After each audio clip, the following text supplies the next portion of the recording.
How does it feel being the most useless one here? The words fell from my sister's lips like poison-laced honey. Around the table, laughter crackled. My mother's thin giggle, my father's deep, dismissive chuckle, my brother's snorting guffaw. Thanksgiving dinner.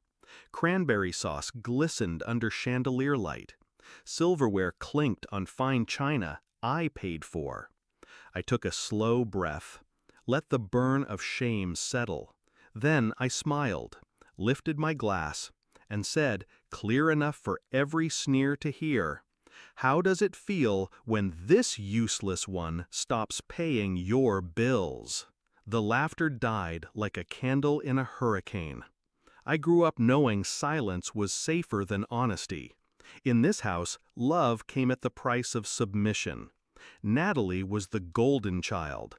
She danced ballet, dated quarterbacks, threw tantrums with the elegance of a queen. I watched, applauded, paid for her dresses. She failed college twice. I wrote the checks. She wanted a boutique. I co-signed the loan. She crashed her BMW. I paid the deductible. And I told myself this was family. That money was how I proved I belonged.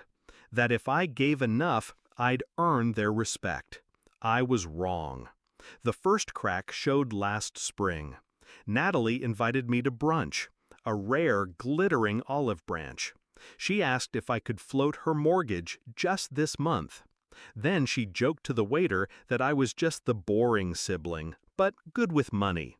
I laughed, but inside, something shifted.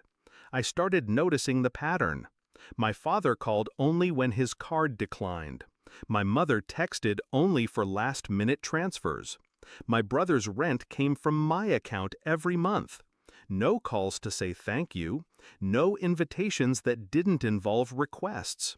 A parasite doesn't say grace to the host it drains. So I started planning. Not with rage, with precision. I pulled records, checked account statements, tracked every payment, every time they used me.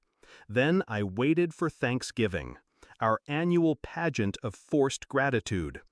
Dinner was perfect on the surface, turkey golden, wine flowing, everyone dressed like we were auditioning for a magazine spread. Natalie's eyes glittered with malice. She waited until dessert. She always knew timing. She raised her glass.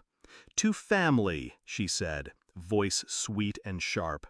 Then, louder, "especially to our dear useless one who's finally graced us with their presence." The table roared, forks hit plates, eyes found mine, hungry for my humiliation. I let them gorge on it, for 3 seconds. Then I stood. I looked at each face, memorizing every smirk, and delivered the cut. How does it feel when this useless one stops paying your bills? Silence, dense, crushing, like a storm rolling in. I set down my glass, opened my bag, pulled out envelopes, each one labeled with a name. Inside each was a final statement. Mortgage payments terminated. Car notes transferred back to them. Credit cards canceled. Auto payments revoked. I placed them one by one around the table. The sound of paper on mahogany was deafening. Natalie opened hers first. Eyes darted. Face drained of color. "You can't do this," she hissed. I smiled. I already did. My father's hands shook as he read his. My mother gasped. My brother tried to laugh, then checked his phone. His face crumpled when the banking app refused to open.